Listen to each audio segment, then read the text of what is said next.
നമസ്കാരമുണ്ട്, ബിനിക്കുട്ടനാണ്.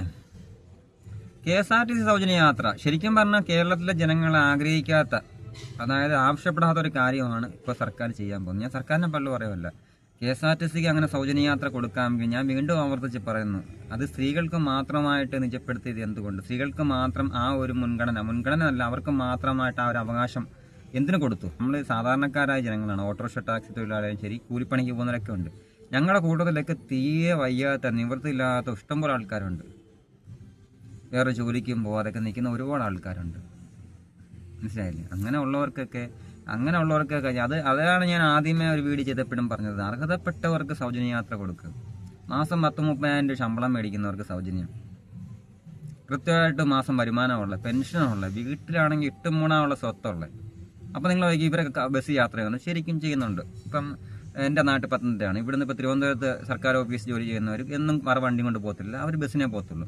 അവരെ സംബന്ധിച്ചോളം ഓൾറെഡി സൗജന്യം, അവരെ ഈ ചില സർക്കാർ വകുപ്പ് ജോലി ചെയ്യുന്നവർക്കെല്ലാം സൗജന്യമാണ് ഈ യാത്ര. പാസും കാര്യങ്ങളൊക്കെ ഉണ്ട്, സൗജന്യ യാത്രയാണ്. പിന്നെ ഇവരെ സംബന്ധിച്ചോളം അതൊരു പ്രശ്നമേ അല്ല, അവരാഗ്രഹിക്കുന്നേ ഇല്ല. അവർ ആ സ്ത്രീകൾ, സ്ഥിരം യാത്ര ചെയ്യുന്ന സ്ത്രീകൾ അവരൊരിക്കലും ആഗ്രഹിക്കുന്നില്ല സൗജന്യ യാത്ര എന്നുള്ള രീതി. അവർ ആഗ്രഹിക്കുന്നില്ല. കാരണം അവർക്ക് കൺസെഷൻ കൊടുത്ത് മാസം കൃത്യമായിട്ട് വരുമാനം വരുന്നുണ്ടല്ലോ, സർക്കാരിൽ നിന്ന് തന്നെ വൃത്തിയായിട്ട് വരുമാനം വരുന്നുണ്ട്. പിന്നെ സർക്കാർ അവർക്ക് സൗജന്യങ്ങൾ കൊടുക്കേണ്ട ആവശ്യകതയുണ്ടോ? പിന്നെ സാധാരണക്കാരായ സ്ത്രീ കഥാപാത്രങ്ങൾ, അതായത് ഹോസ്പിറ്റലിൽ പോകുന്നവർ, അങ്ങനെയുള്ളവരെ ഉള്ളൂ ഈ കൂടുതലും ഈ ബസ്സിനെ ആശ്രയിക്കുന്നത്. അല്ലാതെ ഈ പറഞ്ഞ പോലെ രാവിലെ എഴുന്നേറ്റ് മൂന്നാറും ഊട്ടിയിലും കൊടൈക്കനാലിലും ഈ പറഞ്ഞ പോലെ തിരുവനന്തപുരത്തും കറങ്ങാനൊന്നും പോകുന്നവരല്ല സാധാരണക്കാർ സ്ത്രീകളെന്ന് പറഞ്ഞാൽ. അവർക്കൊന്ന് ഹോസ്പിറ്റലിൽ പോകണം, ഒരു മരണം അല്ലെങ്കിൽ എന്തെങ്കിലും പാലുകാഴ്ച അടിയന്തരമായിട്ട് വരുന്ന എന്തെങ്കിലും കാര്യങ്ങൾക്കൊന്ന് പോകണം. അവർക്ക് അതിന് മതി ബസ്സല്ല. എന്നും രാവിലെ എഴുന്നേറ്റ് സാധാരണക്കാരെ സ്ത്രീകൾ എഴുന്നേറ്റ് ബസ്സിൽ പോവല്ല. അപ്പം ഈ ശരിക്കും പറഞ്ഞാൽ സൗജന്യ യാത്ര എന്ന് പറഞ്ഞാൽ നമ്മുടെ സമൂഹത്തിന് അർഹതപ്പെട്ടവരെ കണ്ടെത്തി, അതിനകത്ത് സ്ത്രീയെന്നോ പുരുഷനെന്നോ അല്ലെങ്കിൽ ട്രാൻസ്ജെൻഡറോ അങ്ങനെ ഒന്നൊന്നും നോക്കാതെ അർഹതപ്പെട്ട തീരെ നിവൃത്തിയില്ലാത്ത, സാമ്പത്തികമായിട്ട് പിന്നോക്കം നിൽക്കുന്നവരെ കണ്ടെത്തി അവർക്ക് സൗജന്യ യാത്ര കൊടുത്തു കഴിഞ്ഞാൽ ജനങ്ങൾ അത് അംഗീകരിക്കും. ഒരിക്കലും ഈ ഒരു സൗജന്യ യാത്ര സ്ത്രീകൾ പോലും ആഗ്രഹിക്കുന്നില്ല ഒരിക്കലും.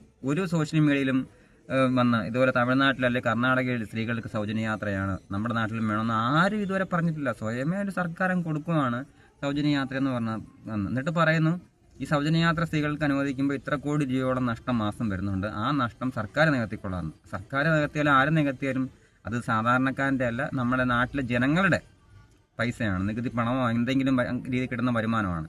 അങ്ങനെ സർക്കാർ ഈ നഷ്ടം സഹിച്ച് എന്തിനിങ്ങനെ ഒരു സ്കീം വെക്കുന്നു, ഈ സൗജന്യ യാത്ര വെക്കുന്നു? ആ നഷ്ടം നികത്താൻ വേണ്ടി സർക്കാർ എടുക്കുന്ന പൈസ, അതായത് KSRTCക്ക് മാസം നഷ്ടം വരുന്ന പൈസ ഇത്ര കോടി രൂപ സർക്കാർ കൊടുക്കാമെന്ന് പറയുന്നു.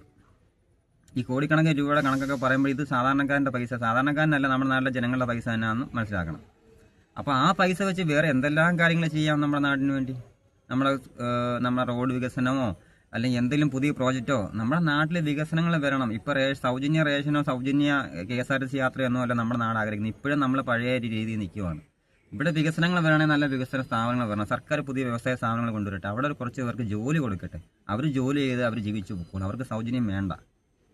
ഒരു സർക്കാർ സ്ഥാപനം വരട്ടെ, എന്തെങ്കിലും സർക്കാർ സ്ഥാപനങ്ങളൊക്കെ വരുക ഓരോ മേഖലയിൽ, കുടുംബശ്രീ മുഖേന അങ്ങനെ എന്തെങ്കിലുമൊക്കെ കൊണ്ടുവന്നിട്ട് അവിടെ 10 പേർക്ക് ജോലി കൊടുക്കുക, 10 കുടുംബങ്ങൾക്ക് ജോലി കൊടുക്കുക. അവർ ജോലി എടുത്ത് കഷ്ടപ്പെട്ട് ജീവിച്ച് പൈസ ഉണ്ടാക്കി അവർ ബസ്സിനും പൊക്കോളും, അവർ എന്ത് വേണം ചെയ്തോളും. അതാണ് ഒരു ജീവിതത്തിലെ സുഖം എന്ന് പറഞ്ഞാൽ. സൗജന്യം ഒന്നല്ല. ഇനി സൗജന്യം കൊടുക്കണമെങ്കിൽ തീരെ നിവൃത്തിയില്ലാത്ത നമ്മുടെ സമൂഹത്തിൽ ഡയാലിസിസ് ചെയ്യുന്നവർ, അല്ലെങ്കിൽ എന്തെങ്കിലും തീരെ നിവൃത്തിയില്ലാതെ മാറാതെ ദുരിതമുള്ള അസുഖങ്ങൾ കൂടെ കൊണ്ടു നടക്കുന്നവരുണ്ട് ജീവിതത്തിൽ വയസ്സായിട്ടൊക്കെ. അപ്പോൾ അങ്ങനെയുള്ളവർക്ക് തീരെ കഷ്ടപ്പാട് അനുഭവിക്കുന്ന അതിദാരിദ്ര്യത്തിൽ നിൽക്കുന്ന ആൾക്കാർ, അവർക്കൊക്കെ സൗജന്യ യാത്ര കൊടുക്കണം. അല്ലാതെ മൊത്തത്തിൽ സ്ത്രീകൾക്ക് മാത്രം സൗജന്യ യാത്ര, പുരുഷന്മാർക്കൊന്നുമില്ല. ഇത് ശരിയായ നടപടിയാണോ? ഒന്ന് ആലോചിക്കുക. എൻ്റെ ഒരു അഭിപ്രായത്തിൽ ഇതൊക്കെ തെറ്റാണ്. ഞാൻ സർക്കാരിനെ തള്ളി പറയുമല്ല, ഒരു സാധാരണക്കാരൻ. കാരണം ഞാൻ അടയ്ക്കുന്ന ഒരു ടാക്സും ഏത് രീതിയിലും സർക്കാരിലേക്ക് വരുന്നുണ്ട്. അപ്പോൾ ഞാൻ ടാക്സ് അടയ്ക്കുന്ന വ്യക്തിയാണ്. സർക്കാർ ഈ ഓരോന്നും ചെയ്യുമ്പോഴും എൻ്റെ ഒരു പൈസയും അതിനകത്തുനിന്ന് ചിലവാകുന്നത് എൻ്റെ പൈസയും കൂടാണ്. അങ്ങനെ ഓരോരുത്തരുടെയും പൈസയാണ്. അപ്പോൾ ഓരോരുത്തർക്കും അവരവരുടെ അഭിപ്രായമുണ്ട്. ശരിക്കും പറഞ്ഞാൽ ഞാൻ പറഞ്ഞില്ലേ, സ്ത്രീകൾ ആഗ്രഹിക്കുന്നില്ല സൗജന്യ യാത്ര. ശരിക്കും പറഞ്ഞാൽ KSRTC ഇപ്പോൾ സൗജന്യ യാത്ര വേണമെന്ന് ഒരു സ്ത്രീകളും ആഗ്രഹിക്കുന്നില്ല.